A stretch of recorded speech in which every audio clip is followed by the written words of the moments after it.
सध्याच्या स्पर्धेच्या युगामध्ये आपलं आयुष्य अधिक सुखकर व सफल बनवण्यासाठी बहुसंख्य विद्यार्थी डॉक्टर, इंजिनियर अशा प्रकारचे प्रोफेशनल कोर्सेस तसेच राज्य व केंद्र सरकारमधील विविध शासकीय नोकरी मिळवणे यासाठी प्रयत्नशील असतात व त्याची पूर्वतयारी शालेय जीवनापासून करता यावी म्हणून सर्व विद्यार्थ्यांजवळ खाजगी सेंटरमध्ये ट्यूशन लावणे हा एक पर्याय असतो.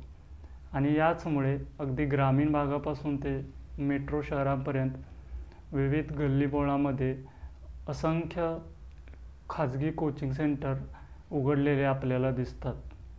परंतु आता सरकारने नवीन निर्देश जारी केला आहे व त्या निर्देशानुसार अशा प्रकारच्या खाजगी कोचिंग सेंटरना काही नवीन गाईडलाईन दिल्या आहेत व या गाईडलाईनमुळे आता या खाजगी कोचिंग सेंटरच्या संख्येवरती चाप बसणार आहे हे मात्र नक्की.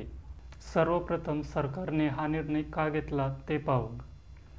गेल्या काही वर्षांमध्ये विद्यार्थ्यांच्या होणाऱ्या आत्महत्येच्या संख्येमध्ये वाढ झाली आहे. सरकारच्या सर्व्हेनुसार करिअरचं प्रचंड टेन्शन, घरातील पालक व खाजगी कोचिंग सेंटर यांच्याकडून अभ्यासासाठी येणारं दडपण ही विद्यार्थ्यांच्या आत्महत्येमागील प्रमुख कारणे असल्याचं सरकारचा सर्व्हे सांगतो. विद्यार्थ्यांचं मानसिक आरोग्य बिघडू नये, त्यांचं मानसिक आरोग्य सुरळीत राहावं यासाठी सरकारनं खाजगी कोचिंग सेंटरसाठी काही नवीन गाईडलाईन जारी केल्या आहेत. नव्या गाईडलाईननुसार उठसूट कोणालाही ट्यूशन घेता येणार नाही. कोचिंग सेंटरचं सरकारकडे रजिस्ट्रेशन असणं अनिवार्य केलं आहे. खाजगी कोचिंग सेंटरमध्ये 16 वर्षापेक्षा खालील विद्यार्थ्यांना प्रवेश दिला जाणार नाही. तसेच ज्या इमारतीमध्ये हे कोचिंग क्लासेस घेतले जातात त्या इमारतीमध्ये आग किंवा भूकंप यापासून बचावासाठी योग्य त्या उपाययोजना असण्याची जबाबदारी आता खाजगी कोचिंग क्लासेसवरती देण्यात आली आहे. तसेच या खाजगी कोचिंग क्लासेसमध्ये शिकवणारे शिक्षक किमान पदवीधर असणे गरजेचे आहे. दिवसभरामध्ये 5 तासांपेक्षा अधिक वेळ ट्यूशन चालणार नाहीत. तसेच विद्यार्थ्याची जी काही शाळेची वेळ असेल त्या वेळेमध्ये ट्यूशन घेता येणार नाहीत. खाजगी कोचिंग सेंटरने विद्यार्थ्यांना रँक व ग्रेड या संदर्भात खोटी आश्वासने देऊ नयेत. तसेच त्यांना कोणतीही यशासंदर्भातली खोटी स्वप्ने दाखवू नयेत.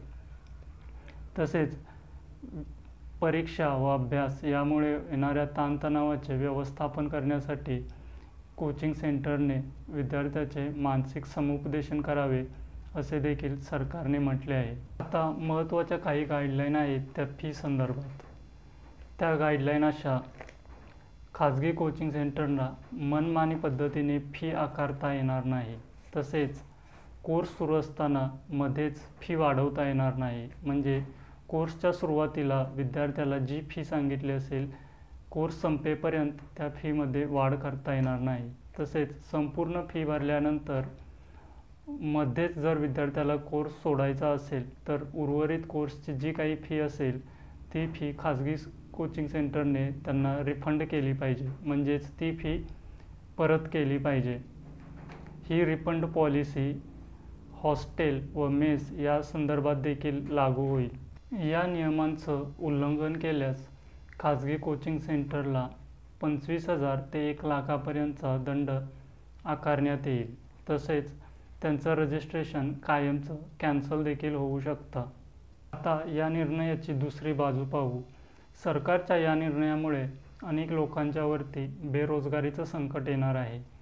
कारण अनेक बेरोजगार युवक सध्या खाजगी ट्यूशन देऊन आपला चरितार्थ चालवत आहेत. तसेच अनेक जण आपलं शिक्षण चालू असताना तसेच कुठंतरी एखादा जॉब करत असताना पार्ट टाईम जॉब म्हणून खाजगी ट्यूशन घेत आहेत.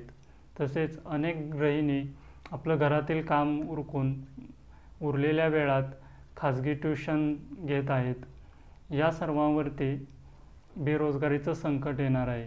कारण सरकारने दिलेल्या या सर्व गाईडलाईन फॉलो करणं या सर्वसामान्य लोकांना शक्य होणार नाही. विद्यार्थ्याचं मानसिक आरोग्य जपणं ही जबाबदारी फक्त कोचिंग सेंटरची नाही तर ही जबाबदारी घरातील पालक व शाळा या दोघांची देखील आहे.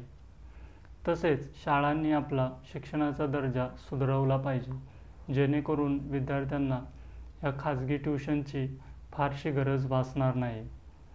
मित्रांनो, या व्हिडिओमध्ये मी इथंच थांबतो, पण तुमचं सरकारच्या या निर्णयाबद्दल जे काही मत आहे ते मला कमेंटद्वारे जरूर कळवा.